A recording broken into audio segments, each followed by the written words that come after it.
political prisoners in Iran now, as we speak, belong to this movement.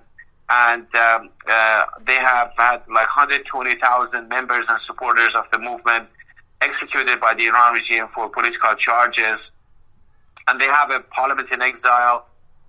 They have a 10-point plan, a platform for the future of Iran that is based on the vote of the population, freedom of speech, freedom of political parties, gender equality, religious tolerance, peace in the Middle East, and a non-nuclear Iran. And it's led by a woman, Mrs. Maryam Rajavi. This is extremely important because the core of Islamic fundamentalism is based on misogyny. And then you have on the other side, you have women leading this movement that just really hits the heart of Islamic fundamentalism. And so the solution is really there. It has very large bipartisan support among the members of Congress, both on the House and the Senate.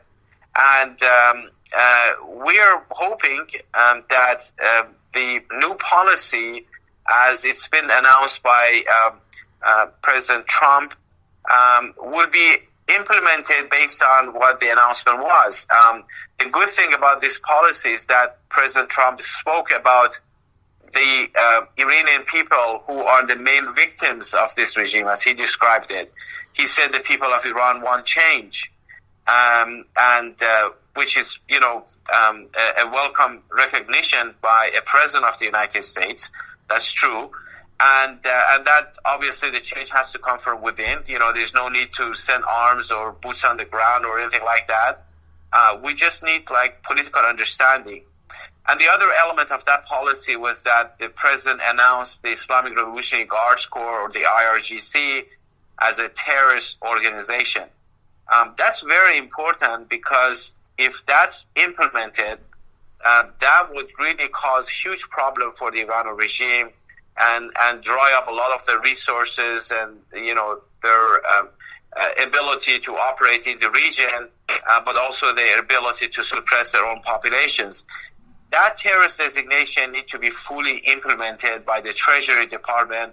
All of the entities, organizations that are associated with the Revolutionary Guards need to be also included as part of that designation. Much of the Iranian economy is actually controlled by the Revolutionary Guards. They all need to come under, the full implementation of this. So if that new policy announced by the president is fully implemented, then that could actually help paving the way for change in Iran by the Iranian people. You bring up a great point that I've never heard before, and I think it bears repeating. Iran is sort of a government within a government. You have the regime that's there, but then, like you said, the military is seemingly the shadow government that's really running things there. And that's why I always had a problem with deciding whether or not Iran would be a good faith partner in entering into any sort of multilateral agreement. So I think that's a very important point to bring out. And I think you nailed it totally. Listen, I love guests like you, Sarah, because you make my job easy. I just have to ask one question, and you have all the facts at your fingertips. It's absolutely amazing. So the bottom line is, when it comes to this deal and it comes to the new policy, how are we even supposed to know whether or not Iran is violating the agreement when we can't get to the information we need? We can't get access to the place we have to get to because of, the idea of, well, this is military and you can't go there. How do we even, trust and verify here? Sure. Well, Gino, I need to give you credit also because you know how to write the right question, to ask the right questions. So that credit really goes to you. Now, in terms of the, how we can really know about the true nature of the nuclear program, definitely it starts with inspections. It starts with access. You cannot rely and have faith in the Iran regime's own claims that, yes, we're just all peaceful and we don't have a nuclear weapons program and all of that, especially if there is a history, there is a track record of nearly 30 years of lying and cheating, and every site that the IAEA is now inspecting are the ones that were exposed, not, originally released the information by the regime itself. So you need to, you have a legitimate reason to be skeptical, to say the least, and you need to be fully reliant on inspections on the site, on the ground, to be able to talk and speak and interview the top nuclear experts who can provide information. And that's how, nuclear weapons programs in different countries were dismantled. Look at the case of South Africa. When they really wanted to go after the nuclear weapons program, which they had, it led to, very, very, very strong inspections. It led to dismantling certain portions of their program. And eventually it just led to the elimination of the whole nuclear program of South Africa. That's how seriously we should deal with it. And honestly speaking, knowing the nature of this regime, knowing how tricky they are, at the end of the day, no matter how hard you try, there may not be enough means to really prevent the Iran regime from building the bomb. And that's why the real solution really comes in changing the regime by the people of Iran, and that way you eliminate the nuclear weapons program threat, you eliminate their missile program threat, you eliminate their terrorism and export of Islamic fundamentalism, and the threat of suppressing their own population. So just think about it for a minute: a free Iran, a democratic Iran, a secular Iran, a non-aggressive Iran, a peaceful Iran. What an impact it would have in the whole region, how it would impact Iraq, Syria, Yemen, and the whole Persian Gulf region, and the rest of the world. And it would make the world much, much safer than it is today. And it's doable. It's within reach. It's not just an idealistic thing. Why I say it? Because as we speak, people are in the streets of Tehran and other cities. There are demonstrations going on every single day. Just yesterday in Tehran and also down south in Khuzestan province, which is the oil-rich province, there were dozens of demonstrations against the regime's officials and the government, who's plundering the money and resources of the population. And they were chanting that we need to get rid of the rule of the clergy. And they said, forget about Syria, start thinking about us, basically opposing the involvement of the Iran regime in Syria and other places. So it's shaping up right now. All we need to do is really embrace it. All we need to do is to make sure that the policy of the United States is based on the recognition of the rights of the people of Iran for change and try to stand on their side. That's all they need to do. Well, listen, we can do an entire week of shows on this. I mean, we can do a show every day, basically, and still unearth more information from you, Ali Reza. Thank you so much for doing this. Folks, if you want to find out more about this topic, and I think it's very important that we all educate ourselves on this, you need to check out the National Council of Resistance for Iran. Go to www.ncrius.org. Also on Twitter at NCRIUS, and they're also on Facebook as well. They're on all the social media.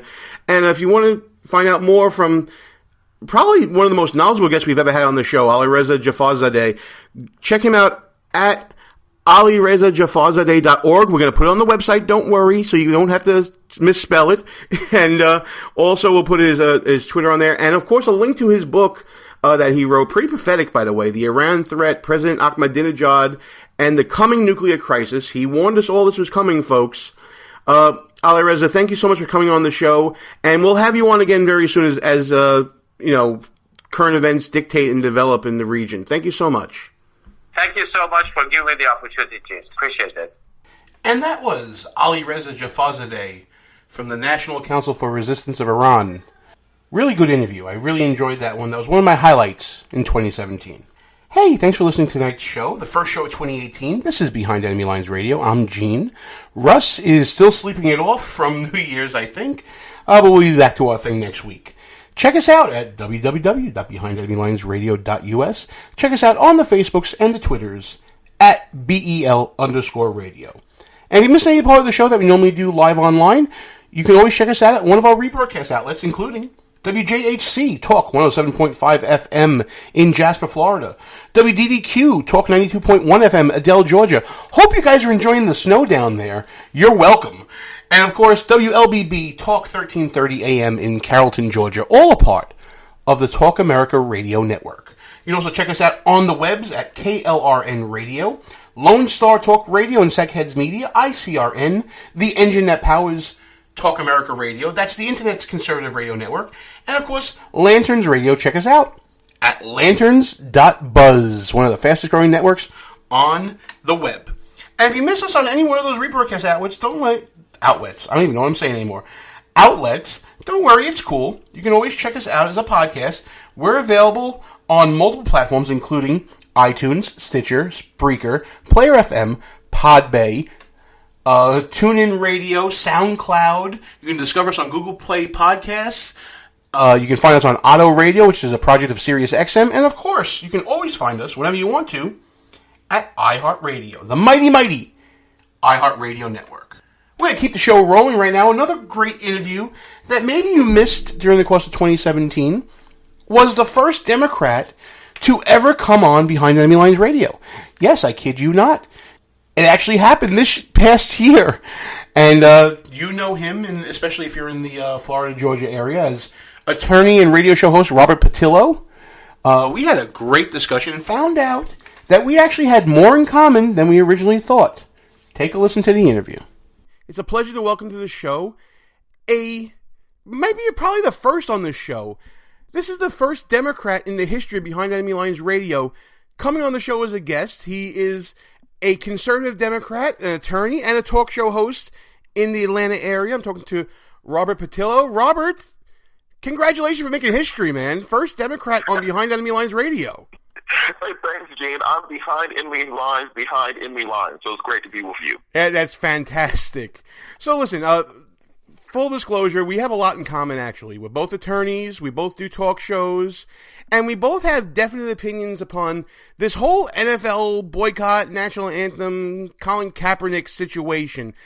Let's get into the wonky legal part of this, because there's been a lot of questions about First Amendment rights versus, the rights of an employee to speak out while on the job and things like that. Where do you come in on this? Well, it's not a First Amendment issue because we're not talking about government. The First Amendment protects your rights from the government being able to curtail your speech. Your employer can curtail your speech all you feel like. If we both walk into court tomorrow and start cursing up a storm, the judge has the right to hold us in contempt of court. Anybody who goes into their job and violates company policy on speech will be either disciplined or fired. So it's not a First Amendment issue that we're discussing because it's not governmental policy which is affecting their ability to speak out. I think the free speech part of it is the distraction from the bigger issue, which is what they're actually protesting in the first place. Absolutely. And the question then becomes, what exactly are they protesting? I think with Colin Kaepernick, we know, because he's kind of said it in not so many words. But with regards to the rest of the league, are they protesting an issue or are they protesting President Trump?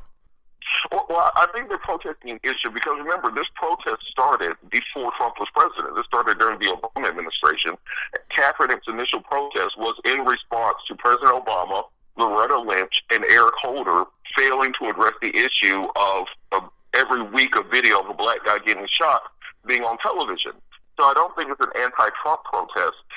Now, what happened is you had the left-wing media attach onto it and turn into now it's their issue. You saw Hillary slither out last week, and now she's showing support for the issue, but they weren't showing the same support last year during the election cycle. So after, I think the movement's been going for 6 years to have, it's a very simple issue. Federal legislation to protect individuals from being shot by police unless it's absolutely necessary. It's a simple legislative issue, but because the Obama administration, the Democratic Party in general, I think there was a memo put out by Nancy Pelosi in 2015 telling candidates not to address the issue. So because of those failures, that like escalated to the point of being an international level